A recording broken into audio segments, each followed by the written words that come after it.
ونستعينه ونستغفره ونؤمن به ونتوكل عليه ونعوذ بالله من شرور أنفسنا ومن سيئات أعمالنا من يهده الله فلا مضل له ومن يضلله فلا هادي له ونشهد أن لا إله إلا الله وحده لا شريك له ونشهد أن سيدنا ومولانا محمدا عبده ورسوله صلى الله تعالى على خير خلقه محمد وعلى آله وأصحابه ومن تبعهم بإحسان إلى يوم القيامة أما بعد فأعوذ بالله من الشيطان الرجيم بسم الله الرحمن الرحيم وأما من خاف مقام ربه ونهى النفس عن الهوى فإن الجنة هي المأوى وقال الله تعالى ولمن خاف مقام ربه جنتان صدق اللہ العظیم۔ میرے دوستوں اور ساتھیو، اللہ تبارک و تعالیٰ کا بہت بڑا فضل اور احسان ہے۔ اللہ تبارک و تعالیٰ نے ہم سب کو مسجد میں دین کی بات سننے اور سنانے کے لیے جمع فرمایا، الحمدللہ۔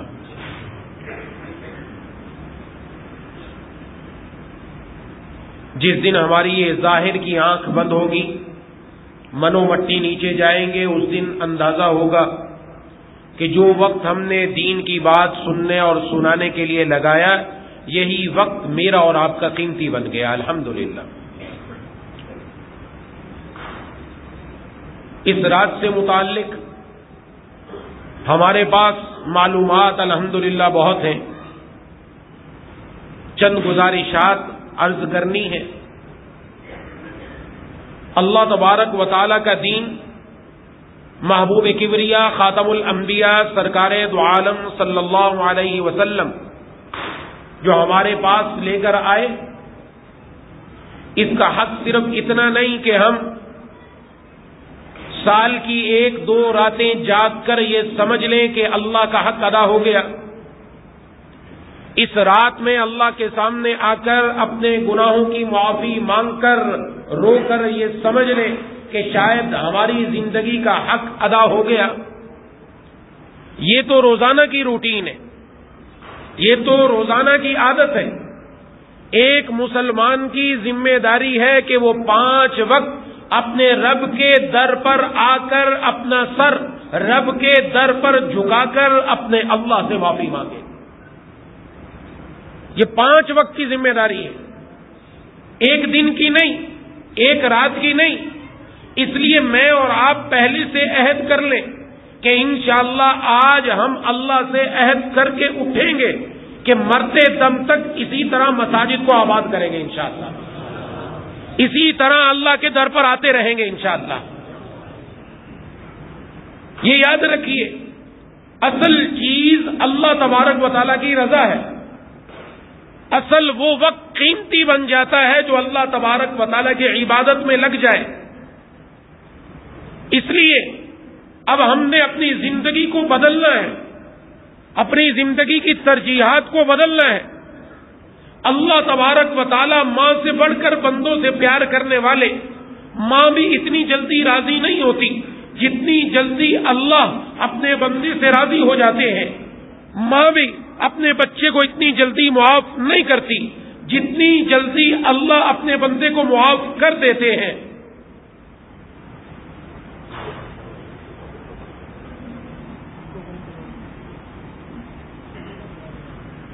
تو جب اللہ تبارک و تعالیٰ کے در پر آ کر اللہ کے سامنے ہم معافی مانگیں گے، اللہ ضرور ہماری معافی کو قبول فرما لیں گے۔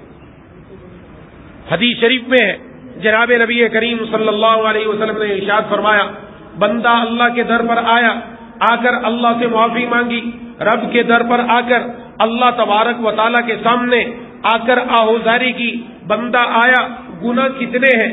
گناہ زمین کے ذرات کے برابر نہیں ہے، بلکہ اس سے کہیں زیادہ۔ حدیث میں فرمایا عنان السما، اتنی گندگیاں، اتنے گناہ، اتنی نافرمانیاں، زمین بھی بھر گئی، آسمان تک سارا کا سارا گناہوں سے بھرا ہوا۔ یہ بندہ جب رب کے در پر آ کر اپنا سر رب کے در پر رکھتا ہے، اللہ کے سامنے اپنے گناہوں کی معافی مانگتا ہے، آہوزاری کرتا ہے، اشک باری کرتا ہے، بے قراری دکھاتا ہے، رب تعالیٰ کے سامنے آ کر عاجزی کرتا ہے، جب اللہ سے گناہوں کی معافی مانگتا ہے، فرمایا بندہ میرے پاس زمین سے لے کر آسمان تک گناہوں سے بھر کر لاتا ہے، میں اس سے کہیں زیادہ اس کی طرف مغفرت لے کر آتا ہوں۔ اللہ بندے سے ایسا پیار کرنے والے ہیں، ایسا پیار دنیا میں کوئی نہیں کرتا، ماں بھی نہیں کرتی۔ حدیث میں ہے، جناب نبی کریم صلی اللہ علیہ وسلم نے فرمایا، حضرات صحابہ کرام رضوان اللہ علیہم اجمعین فرماتے ہیں، ہم آپ کے ساتھ تھے، آپ صلی اللہ علیہ وسلم کے پاس ایک صحابی آئے، انہوں نے چادر پہن رکھی تھی، چادر میں کچھ چھپایا ہوا تھا۔ قریب آئے، آ کر چادر کھولی تو اس کے اندر چڑیا، خاص قسم کی چڑیا تھی، اس کے دو چھوٹے چھوٹے بچے اور ایک چڑیا تھی۔ فرمایا یہ کیا ہے؟ کہا کہ راستے میں آ رہا تھا، درختوں کے جھنڈ میں مجھے ان بچوں کی آواز آئی تو میں نے جا کے بچوں کو پکڑ لیا۔ جب بچوں کو پکڑا تو ان کی جو ماں ہے وہ میرے سر پر آ کر چکر لگانے لگی کہ ان کو چھوڑ دوں، میں نے ان کو نہیں چھوڑا، میں نے اپنی چادر کھولی تو ماں بھی آ کر اندر گر گئی کہ جب تک بچوں کو نہیں چھوڑوں گا میں بھی نہیں جاؤں گی۔ لا کر رکھ دیا حضور کے سامنے۔ آپ صلی اللہ علیہ وسلم نے حضرات صحابہ کرام سے فرمایا کہ تمہیں تعجب ہو رہا ہے کہ یہ چوزوں کی ماں، یہ چڑیا، یہ اپنے بچوں کو چھوڑنا گوارا نہیں کرتی؟ فرمایا اللہ اس سے زیادہ اپنے بندوں پر مہربانی فرما دے گی۔ اور پھر حکم دیا کہ جاؤ اس کو وہیں چھوڑ کر آؤ جہاں سے لے کر آئے۔ اللہ ایسے پیارے، اللہ ایسے پیارے ہیں۔ آج ہمیں پتا ہے، دنیا میں ہر چیز کا مزہ پتا ہے، آم کا مزہ کیسا ہے، سیب کا مزہ کیسا ہے، امرود کا مزہ کیسا ہے۔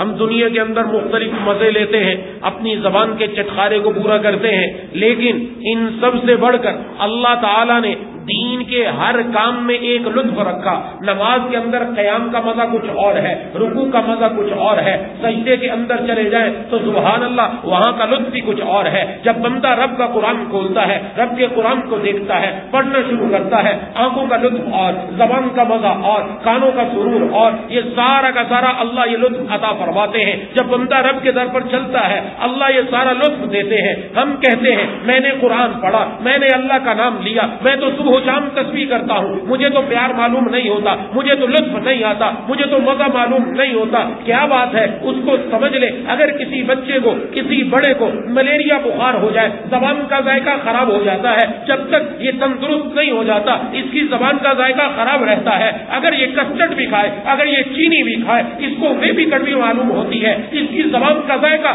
ٹھیک ہونا علامت ہے کہ اس کو چینی کا مزہ معلوم ہونا شروع ہو جائے۔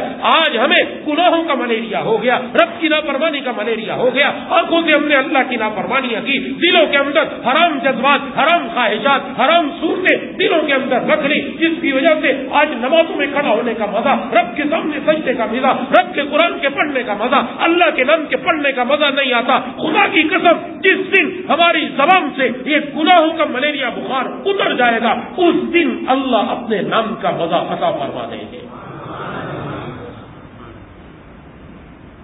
اللہ اللہ ایچ شیر یستنام، شیر و شکر می شبت جانم تمام۔ علامہ رومی رحمہ اللہ عجیب شخصیت گزرے ہیں، فارسی کے اندر اشعار کہہ کر گئے۔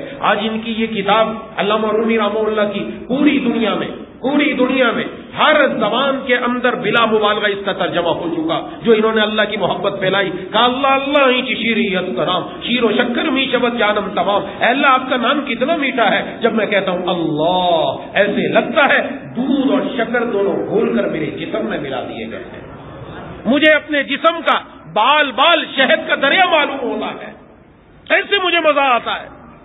صحیح توکل شاہ حکیم الامت کے پاس آیا کرتے تھے، کہا اشرف علی میں جب اللہ تعالیٰ کے در پر آ کر اپنا سر سجدے میں رکھتا ہوں ایسے لگتا ہے کہ اللہ نے میرا پیار لے لیا ہے۔ یہ کس کو پتا چلے گا؟ کس کو پتا چلے گا؟ اس کو پتا چلے گا جس کے دل میں حرام نہ ہو، عشق غیر اللہ کا نہ ہو، دل خالی ہو، دل میں صرف مولا ہو، دل میں صرف مولا ہو۔ یہ دل اللہ نے مجھے اور آپ کو اس لیے دیا، آج ہم نے غیر اللہ کے حوالے کر دیا۔ کلمہ پڑھتے ہیں لا الہ، نہیں ہے کوئی معبود الا اللہ، الا اللہ بعد میں ہے، پہلے نفی ہے۔ میرے مرشد عارف باللہ مجدد زمانہ حضرت اقدس حضرت مولانا شاہ حکیم محمد اختر صاحب نور اللہ مرکزہ فرمایا کرتے تھے لا الہ ہے مقدم کلمہ توحید میں، لا الہ ہے مقدم کلمہ توحید میں، غیر حق جب جائے ہے تب دل میں حق آ جائے ہے۔ جب غیر اللہ نکلتا ہے تب دل میں مولا آتے ہیں، تب دل میں اللہ آتے ہیں۔ یہ دل تو اللہ نے اپنے لیے دیا تھا۔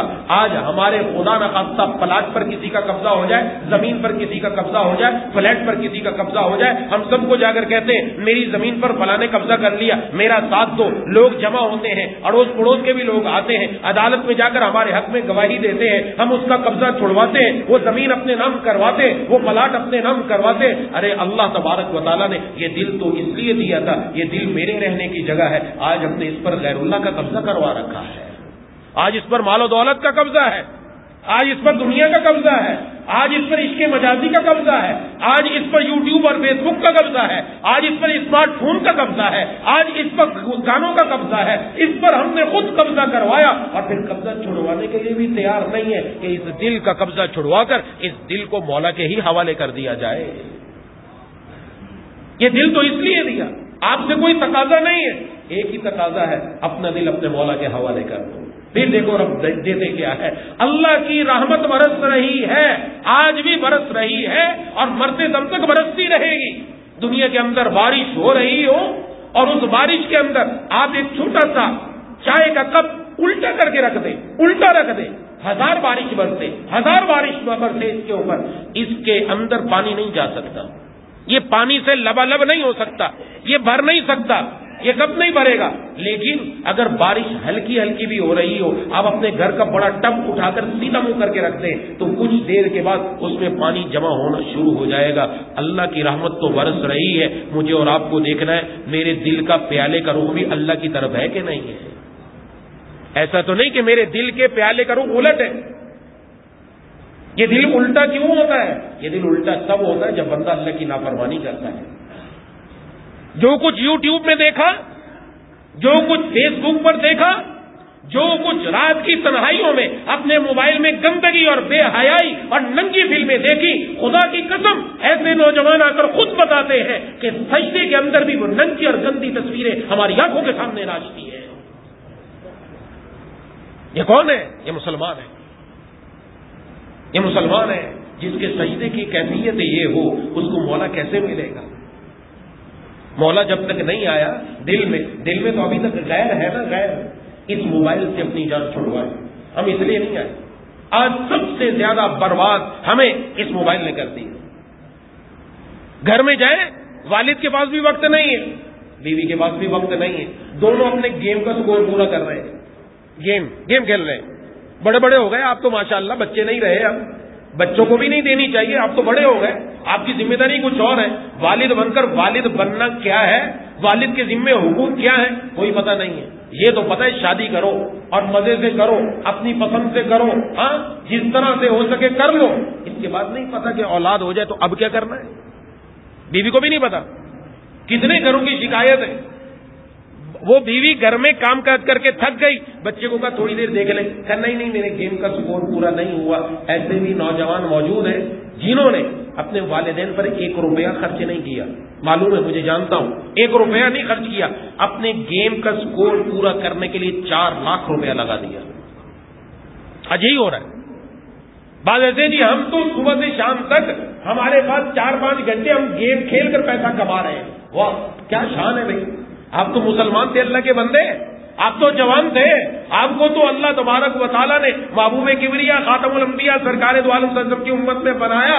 آپ تو باہر نکلتے, آپ تو اپنی ہمت اور طاقت سے رب کے سامنے نکل کر حلال کمائی کرتے, آپ تو اللہ کے در پر آتے, آپ نے یہ کیا کر لیا؟ لیکن آج ہمارا نوجوان وہ سمجھتا ہے گھر میں ہی بیٹھ جاؤں, بس کچھ کرنا نہ پڑے, پیسہ آتا رہے, پیسہ آتا رہے, اور وہ جس طریقے سے آ رہا ہے سب کو معلوم ہے غلط طریقے سے آ رہا ہے, اس میں پوچھتے ہی نہیں. بہرحال یہ موبائل کی کارستانی چند میں نے عرض کی, آج اسی موبائل نے ختم کر دیا. بچے, چھوٹے چھوٹے بچے, ہاں جی بچہ پیدا ہوتا ہے, اس کے بعد گھر میں کیا ہوتا ہے, بچہ رونے لگ جائے, کہا جی بچے کے پاس موبائل رکھ دو. کیوں رکھ دو؟ اس میں ٹون لگا دو گانے کی. اس میں کیا لگا دو؟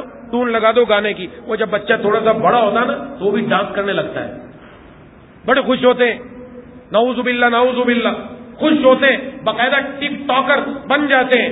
ٹک ٹاک پر اپنے اس بچے اور بچی کا ڈانس شیئر کیا جاتا ہے کہ دیکھو میرا بچہ کیسا ڈانس کر رہا ہے. مسلمان کا معیار کہاں گیا؟ گر گیا. آج مسلمان اس میں فخر محسوس کر رہا ہے اور سمجھتے ہیں کہ ہماری بچی بھی خدا نہ خواستہ نعوذ باللہ ایسے ڈانس کرے, ہمارا بچہ بھی ایسا ڈانس کرے.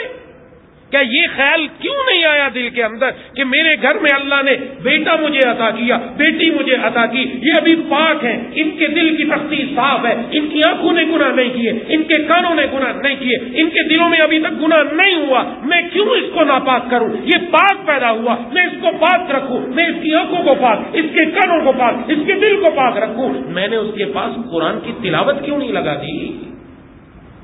بعض ماں باپ ہے ماشاءاللہ, آج ہی ایک نے مجھے پوچھا گھر میں بیٹا پیدا ہوا ہے, آپ بتائیں میں اس کو کون کون سی صورتیں سنایا کروں تاکہ میرا بچہ قرآن کا عاشق بن جائے. سبحان اللہ, ایسے لوگ بھی موجود ہیں الحمدللہ.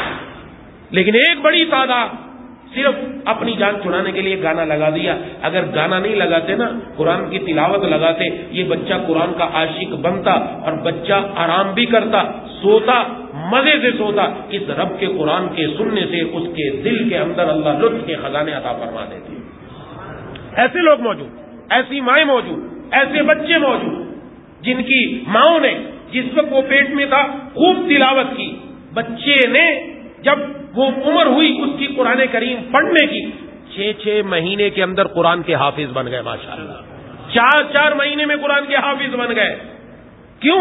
ان کے ذہن میں ماں باپ نے قرآن ڈالا, قرآن پڑھا, جو کچھ انہوں نے آنکھوں سے دیکھا. یہ آنکھیں یہ کیمرہ ہے, کیمرے کی طرح یہ تصویر کیچ کرتی ہیں, اور یہ کان یہ مائک کا کام دیتے ہیں, یہ دل تک بات پہنچاتے ہیں. انہوں نے بچپن سے جب رب کا قرآن ہی سنا, رب کا قرآن ہی دیکھا, رب کے قرآن کو سنتے رہے. اب جب وقت آیا تو اب ان کی زبان پر فر قرآن کریم کی الفاظ جاری ہیں ماشاءاللہ. اور آج ہم بڑوں سے بھی پوچھ لیا جائے کئی ایسے لوگ بھی نکلیں گے ہم میں سے ہی. ہم اگر اپنا جائزہ لیں تو نماز کے اندر جو آخری 10 صورتیں نا وہ بھی نہیں آتی, وہ بھی یاد نہیں ہے ان کو. کہا جی میں کھڑا ہوتا ہوں, اللہ اکبر کہہ کر ہاتھ باندھ لیا, سورت فاتحہ پڑھتا ہوں, اس کے بعد سورت نہیں آتی, کچھ دیر کھڑا رہتا ہوں, پھر رکوع میں چلا گیا, پھر سجدہ کر دیا, بس یہی ہے. اور کئیوں کو دعائیں قنوت بھی نہیں آتی. اب اس کے بعد آگے کا تو کچھ نہیں بچا نا. ہاں, اگر اس کو کسی دکان پر کھڑا کر دیا جائے, دکان کا ہر آئٹم یاد ہوگا, اس کو کون سی چیز کہاں رکھی ہے, کون سی چیز کہاں رکھی ہے, ہر چیز یاد ہوگی. رب کا قرآن ہی یاد نہیں, اس سے تعلق. اس لیے میں اور آپ بیٹھے یہ چند باتیں میں متفرق عرض کر رہا ہوں. ہم اپنی زندگیوں کا جائزہ لیں, ہم نے اپنی زندگیوں کا رخ کس طرح پھیر دیا. ہم تو آئے تھے اس دنیا میں اللہ کو راضی کرنے کے لیے, ہم تو آئے تھے اللہ تبارک و تعالیٰ کو خوش کرنے کے لیے, ہم تو آئے تھے اپنی آخرت بنانے کے لیے. ہم یہاں آخرت, اپنی دنیا اور آخرت دونوں ہی برباد کرنے لگ گئے. لیکن کوئی یہ نہ سمجھے, مایوس ہو جائے کہ اب کچھ نہیں ہو سکتا, اب تو بچے بھی بڑے ہو گئے, ہم بھی بوڑھے ہو گئے. نہ کوئی بھی کسی بھی حالت میں ہے, جوان ہے, بچہ ہے, بوڑھا ہے, مرد ہے, عورت ہے, کمزور ہے, طاقتور ہے, کیسا ہے, آ جائے رب کے در پر. دنیا کے اندر اصول ہے, میڈیکل کالج میں داخلہ لیتے ہیں, 100 بچوں نے داخلہ لیا, سارے ڈاکٹر نہیں بنتے, 50 بن گئے, 50 رہ گئے. انجینئرنگ یونیورسٹی میں داخلہ لیا, کوئی سائنسدان بننا چاہتا ہے, نہیں بنتے, کچھ بن گئے, کچھ واپس آ گئے. دنیا کی ہر چیز میں یہی ہے. لیکن اللہ کا در یہ واحد وہ در ہے, یہاں پر مرد چلے, یہاں پر عورت چلے, بچہ چلے, جوان چلے, بوڑھا چلے, کمزور چلے, طاقتور چلے, جو بھی رب کے در پر سچی نیت سے چلنا شروع کرتا ہے, اللہ ضرور اس کو اپنے تک پہنچا دیتے ہیں, ضرور پہنچا دیتے. ایسا نہیں ہے کہ اللہ تک نہ پہنچے, ضرور پہنچے. اللہ تبارک و تعالیٰ معروم نہیں کرتے. وہاں یہ نہیں کہا جاتا ارے 100 سال تک تو ہماری نافرمانی کی, اب کیوں آ رہا ہے, ایسا نہیں پوچھا جاتا. کہتے آیا ہے, آنے دو, آ گیا, بس آ کر اپنی ندامت دل کے اندر ندامت لے کر آیا ہے اور روتا ہوا آیا ہے, بس اسی پر اللہ تبارک و تعالیٰ اس بندے کا کام بنا دیتے ہیں. اس لیے میری اور آپ کی ضرورت ہے ضرورت ہے، اس کو ضروری سمجھیں، اپنی زندگی کا لازمی حصہ سمجھیں کہ میرا اور آپ کی ذمہ داری ہم روز اللہ سے اپنے گناہوں کی معافی مانگا کریں، روز عادت بنا لیں، توبہ کی روز کی عادت، رات کو بستر پر سونے سے پہلے خوب اللہ سے معافی مانگو، خوب اللہ سے معافی مانگو، ایک دن ضرور آئے گا انشاءاللہ اللہ کے پیارے بندوں میں شامل ہو جائیں گے انشاءاللہ۔ اللہ تبارک و تعالیٰ تک پہنچنے کے دو راستے، ایک ہے تقوی کا رستہ۔ تقوی کا مطلب کیا ہے؟ تقوی کا مطلب اللہ سے ڈرنا اور بچنا، جو قرآن کریم کی میں نے آیت تلاوت کی، وَأَمَّا مَنْ خَافَ مَقَامَ رَبِّهِ وَنَهَى النَّفْسَ عَنِ الْهَوَىٰ، اور وہ شخص جو اپنے رب کے سامنے کھڑا ہونے سے ڈر گیا، یہ ڈر آ گیا، ڈر کیا گیا کہ اللہ کو میں نے جا کر جواب دینا ہے، میرا اللہ سے سامنا ہونا ہے، وہاں جا کر کیا جواب دوں گا، اس کا نتیجہ کیا نکلا اس ڈر کا، وَنَهَى النَّفْسَ عَنِ الْهَوَىٰ، اپنے آپ کو برے خواہشات، برے جذبات، حرام تمنائیں، حرام آرزوؤں کے پورا کرنے سے روکا، یہ ڈر کر بچ گیا، ان الجنت ہی المأویٰ، فرمایا جنت اسی بندے کا ٹھکانہ ہے۔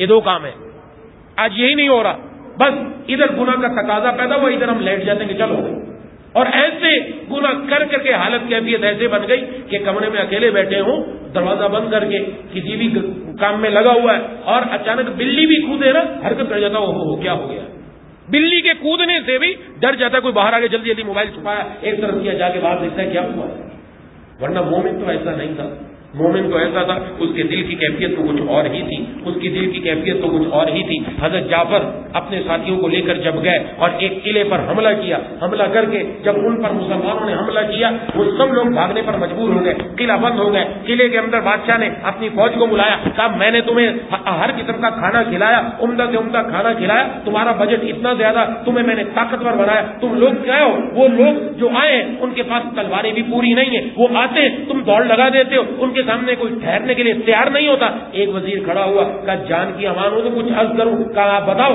کیا بات ہے، کہا ان کے پاس جو دل ہے وہ ہمارے پاس نہیں ہے، جو ان کے پاس دل ہے وہ ہمارے پاس نہیں ہے، اس لیے یہ دن میں گھوڑوں کی پیٹھ پر ہوتے ہیں، رات کو مسلح کی پیٹھ پر ہوتے ہیں، ان کو اللہ نے جو دل دیا وہ ہمارے پاس نہیں ہے۔ اس لیے علامہ رومی رحمہ اللہ فرماتے ہیں اللہ نے جو مسلمان کو دل دیا کافر کے پاس وہ دل نہیں ہے، اللہ نے جو بلی کو دل دیا چوہے کے پاس نہیں ہے۔ 1000 چوہوں نے اجتماع کر لیا آج بلی کو مارنا ہے، بلی کافی دن سے بیمار ہے، بخار ہوا پڑا ہے اور چل نہیں مل سکتی، آج اس پر حملہ کر کے سب ختم کر دیں، کہا چلو، اور سب جب بھاگ کر بلی کی طرف آئے، بلی اب لیٹی ہوئی ہے اور وہیں سے اس نے میاؤں کی جو آواز نکالی، میدان بالکل صاف ہے، وہاں ایک چوہا بھی نظر نہیں آتا۔ کیوں؟ بلی کے پاس جو دل ہے چوہے کے پاس وہ نہیں، جو مسلمان کے پاس دل ہے وہ کافر کے پاس نہیں، اور جو اللہ کے فرما بردار کے پاس دل ہے وہ اللہ کے نافرمان کے پاس دل نہیں۔ یہ دل کو تگڑا بناؤ، یہ دل تگڑا مال کھانے سے نہیں بنتا، کوئی کہے بادام کھاؤ، کاجو کھاؤ، اچھی سے اچھی غذا کھاؤ، اس سے دل نے نہیں تگڑا ہونا۔ یہ دل تگڑا کب بنتا ہے؟ جب تکڑوں کے ساتھ رہتا ہے۔ میرے مرشد عارف باللہ مجدد زمانہ حضرت اقدس حضرت مولانا شاہ کی محمد اختر صاحب نور اللہ مرکزوں نے ارشاد فرمایا کہ حضرت ٹنڈو آدم کی طرف، ٹنڈو جام کی طرف جایا کرتے تھے، وہاں ایگریکلچر یونیورسٹی کے اندر تشریف لے گئے تو وہاں فرمایا کہ ان سے پوچھا کہ تم کیسے کام کرتے ہو؟ کہا جی ہم دیسی آم ہوتا ہے اس کی قلم لگا دیتے ہیں، ہم کسی دوسرے آم کے ساتھ، طوطا پری آم کے ساتھ یا کوئی بھی ہے اس کے ساتھ جب لگاتے ہیں تو یہ دیسی آم جو ہے اس کی قلم اس کے ساتھ مضبوطی سے باندھ دیتے ہیں اور چند دن کے بعد اس آم کی خوب بدل جاتی ہے، اس کے اندر وہ طوطا پری کا ذائقہ، اس کے اندر جس آم کا ذائقہ چاہتے ہیں وہ پیدا ہونا شروع ہو جاتا ہے، اس کا نام بھی بدل جاتا ہے، دام بھی بدل جاتا ہے، کام بھی بدل جاتا ہے۔ حضرت نے فرمایا تم اپنی بات سے ہی پکڑے گئے، فرمایا ہم بھی تو یہ کہہ رہے ہیں، تم نے 1400 سال کے بعد ٹیکنالوجی نکالی، اللہ تبارک و تعالیٰ نے 1400 سال پہلے یہ ٹیکنالوجی نازل فرما دی، یا ایھا الذین آمنوا اتقوا اللہ وکونوا مع الصادقین، اے ایمان والو اللہ سے ڈرتے رہو، ڈرتے رہو، یہ ڈرتے رہنا مرتے دم تک ہے، ڈرتے رہو اور سچوں کے ساتھ ہو جاؤ۔ فرمایا اللہ نے یہ فرمایا اپنے دیسی دل، اپنے دیسی دل، اپنے کمزور دل تگڑے دلوں کے ساتھ جوڑ دو، جب ان کے ساتھ جوڑو گے تو تمہارا دل لنگڑا دل نہیں بنے گا، لنگڑے آم کی طرح لنگڑا نہیں بنے گا، فرمایا تمہارا دل تگڑا دل بن جائے گا، تمہارا نام بھی بدل جائے گا، دام بھی بدل جائے گا، کام بھی بدل جائے گا۔ اور ہم میں سے ہر ایک بن سکتا ہے، ہم میں سے ہر ایک بن سکتا ہے کہ اللہ تبارک و تعالیٰ کا پیارا بن جائے، جس کو دیکھ کر انسان کیوں کہہ سکتا ہے جو اللہ کا پیارا ہوتا ہے نا، اس کو دیکھ کر، اس کے چہرے کو دیکھ کر پتہ چلتا ہے تیری جلوت میں مولا ہے، تیری خلوت میں مولا ہے، جلوت لوگوں کے درمیان، تنہائی میں بیٹھا تب بھی تیری جلوت میں مولا ہے، تیری خلوت میں مولا ہے. تیرا چہرہ بتاتا ہے کہ تیرے دل میں مولا ہے. جس کے دل میں مولا ہے اس کے چہرے پہ پتہ چلتا ہے. اور اگر دل میں گندی فلم بھری ہوئی ہے تو چہرے سے حسن نہیں ٹپکے گا. لاکھ فیئر اینڈ لولی لگا لے، بڑا چمکائے، صبح صبح اٹھ کر باتھ روم کے اندر آج کل ہمارا نوجوان آدھا گھنٹہ لگاتا ہے. کیوں؟ اپنے چہرے کو چمکاتا ہے. چہرے کو چمکا کے بڑی کریمے شریمے لگا کر باہر کی دھوپ میرے اوپر اثر نہ کرے اور میں کہیں سلیکٹ ہو جاؤں. یہ سلیکٹ ولیکٹ کہیں نہیں ہونا، یاد رکھیں. ان کو چمکا لو، چمکانے سے کچھ نہیں ہونا. اصل چمکانے سے کب کام بنے گا؟ جب دل کو چمکا لیا جائے. دل چمک گیا، دل چمک گیا، کام بن گیا. چہرہ چمکنے سے اللہ راضی نہیں ہوں گے. ان اللہ لا ينظر الى صورکم واموالکم ولکن ينظر الى قلوبکم واعمالکم. اللہ تمہاری صورت نہیں دیکھتا، چہرہ کیسا ہے، شکل کیسی ہے، کتنا مال و دولت ہے. نہ اللہ نہیں دیکھتے. اللہ تمہارے دل کی طرف دیکھتے ہیں کہ دل میں کیا لے کر آیا ہے میرے لیے. اس لیے دل بنانا ہے. اور یہ رات اللہ سے یہی مانگنے کی ہے اور دل بنانے کی ہے کہ اس دل سے حرام تمنائیں، حرام جذبات، حرام خواہشات پر جو اب تک عمل ہوا، جو دل پر کالے داغ لگ چکے، اس رات میں اللہ کے سامنے آ کر آہوزاری کر کے اللہ سے اپنے گناہوں کی معافی منگوا کر اس دل کو چمکا لیا جائے تاکہ رمضان المبارک جو آنے والا ہے، اس مہمان مہینے کے آنے پر ہم اپنے دل سے اس طرح استقبال کریں کہ دل آئینے کی طرح شفاف ہو. رمضان کی پہلی رات ہو، رب کی رحمتوں کا نزول میرے دل پر براہ راست ہو جائے. اب تو رمضان آتا ہے، آنے کا پتہ چلتا ہے اور پھر جانے کا پتہ چلتا ہے. بس اتنا ہی پتہ چلتا ہے، باقی درمیان میں کیا ہوا ہمیں کچھ نہیں پتہ چلتا. ہم سوچ میں ہی رہ جاتے کہ رمضان سے میں فائدہ اٹھا لوں. پتہ چلتا ہے رمضان ہاتھوں سے نکل گیا. فائدہ اٹھانے کے لیے مجھے اور آپ کو آج کی تیاری ہے. آج تیاری کر کے اگلے دن کا بھی ارادہ بنا لیں. اس لیے ہم میں سے ہر ساتھی یہ تہیہ کر کے اٹھے کہ انشاءاللہ رمضان کے آخر تک میں 40 دن تکبیر اولا کے ساتھ مسجد میں جماعت کے ساتھ نماز ادا کروں گا انشاءاللہ. ابھی ہمارے پاس دن ہے 30 دن رمضان کے لگا لو، 10 دن شعبان کے لے لو، 40 دن. جس نے کر لیا انشاءاللہ کام بن گیا. یہ بندہ جیت گیا، یہ بندہ جیت گیا. اس نے اپنے دل میں اپنے مولا کو پا لیا. اس نے ہر چیز کو ایک طرف رکھ دیا، رب تعالیٰ کے احکام کو اپنے سامنے رکھا. ہر چیز ایک طرف لیکن اللہ کا حکم سامنے. جو بندہ یہ عہد کر کے اٹھے گا اللہ تبارک و تعالیٰ اس کو کبھی محروم نہیں فرمائیں گے. اس لیے میری اور آپ کی ذمہ داری ہے ہم اللہ تبارک و تعالیٰ کے سامنے آ کر سچی توبہ کریں. اور سچی توبہ کے لیے ضروری دل کے اندر ندامت ہو، گناہوں سے اپنے آپ کو پاک کر لیا جائے. نہ میری جیب میں گناہ ہو، نہ میرے ہاتھ میں گناہ ہو، نہ میرے موبائل میں گناہ ہو. گناہوں سے پاک، دل بھی پاک اور آنکھ بھی پاک. یہ سب پاک کر کے جب دل کے ساتھ اللہ کے سامنے آئیں گے پختہ ارادہ کر کے کہ آج کے بعد کوئی گناہ نہیں ہوگا، اللہ ضرور ہمارے گناہوں کو معاف کروا دیں گے. دعا ہے کہ اللہ تعالیٰ مجھے اور آپ کو ان باتوں پر عمل کرنے کی توفیق عطا فرمائے. واخر دعوانا الحمدللہ.